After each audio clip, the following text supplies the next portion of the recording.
ನೋಡ್ ಗುರು, ನೀನು ಏನೇ ಐಡಿಯಾಗಳು ಕೊಟ್ಟರು ಅವೆಲ್ಲ 4 ದಿನಕ್ಕೆ ಸೀಮಿತ ಅಷ್ಟೇ. ಇಲ್ಲ, ನಾನು ಹಾಗಾಗೋದಕ್ಕೆ ಬಿಡೋದಿಲ್ಲ. ನಮ್ಮ ಕರ್ನಾಟಕನ ಸ್ವಚ್ಛ ಕರ್ನಾಟಕ ಮಾಡಲೇಬೇಕು. ಮಾಡಪ್ಪ ಮಾಡು, ಯಾರು ಬೇಡ ಅಂತಾರೆ.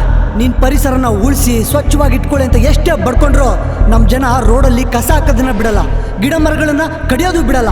ಪರಿಸರ ಉಳಿಸೋದ್ರ ಬಗ್ಗೆ ಅರಿವು ಅಂತೂ ಮೊದಲೇ ಇಲ್ಲ. ನೋಡು, ಕಲಾಶಿಪಾಳ್ಯ ನೋಡಿದ್ಯಾ? ಹಾಂ, ನೋಡಿದ್ದೀನಿ. ಚಾಲೆಂಜಿಂಗ್ ಸ್ಟಾರ್ ದರ್ಶನ್ ಫಿಲಮ್ ಅಲ್ಲ, KR ಮಾರ್ಕೆಟ್ ಹತ್ರ ಇರೋ ಕಲಾಶಿಪಾಳ್ಯ. ಅಲ್ಲಿ ಮಳೆ ಬಂತು ಅಂದರೆ ಕಾಲಿಡಕ್ಕಾಗಲ್ಲ. ನೋಡು, ಬೆಂಗಳೂರಿನಲ್ಲಿ ಇದೊಂದೇ ಜಾಗ ಹಿಂಗಿದೆ ಅಂತ ಅನ್ಕೋಬೇಡ ಮರಿ, ಇನ್ನೂ ಸುಮಾರು ಜಾಗಗಳಿವೆ. ಅಲ್ಲ, ನನಗೊಂದು ಮಾತು ಅರ್ಥ ಆಗಲ್ಲ. ಈ ತಲೆ ಮೇಲೆ ಹೆಲ್ಮೆಟ್ ಇಲ್ಲ ಅಂತಂದ್ರೆ ಹುಡ್ಕೊಂಡೋಗಿ ಫೈನ್ ಹಾಕೋರು ಈ ಹಳ್ಳ ಕೊಳ್ಳಗಳನ್ನ ಮುಚ್ಚೋ ಕೆಲಸ ಯಾಕೆ ಮಾಡಲ್ಲ? ಪಾಪ ಜನಗಳು ಈ ಮಳೆ ಬಂದಾಗ ಹಳ್ಳ ಕೊಳ್ಳಗಳಲ್ಲಿ ಬಿದ್ದು ಪ್ರಾಣ ಕಳ್ಕೊಂಡಿದ್ದಾರೆ. ನಿಮ್ಮ ಸರ್ಕಾರ ಏನು ಮಾಡ್ತಾ ಇದೆ? ಮೊದಲು ಅದನ್ನ ಕ್ಲೀನ್ ಮಾಡು, ಆಮೇಲೆ ಬಂದು ಸ್ವಚ್ಛ ಕರ್ನಾಟಕ ಮಾಡಿವಂತ. ನೋಡು, ನಿನಗೊಂದು ಮಾತು ಹೇಳ್ತೀನಿ.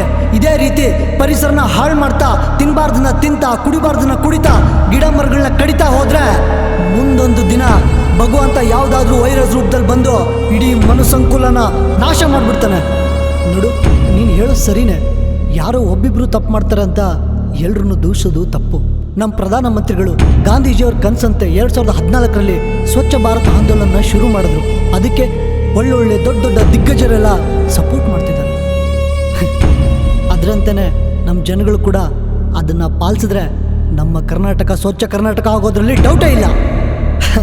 ನೋಡು, ನೀನು ಅನ್ಕೊಂಡಂಗೆ ಅದು ಈ ಜನ್ಮದಲ್ಲಾಗಲ್ಲ.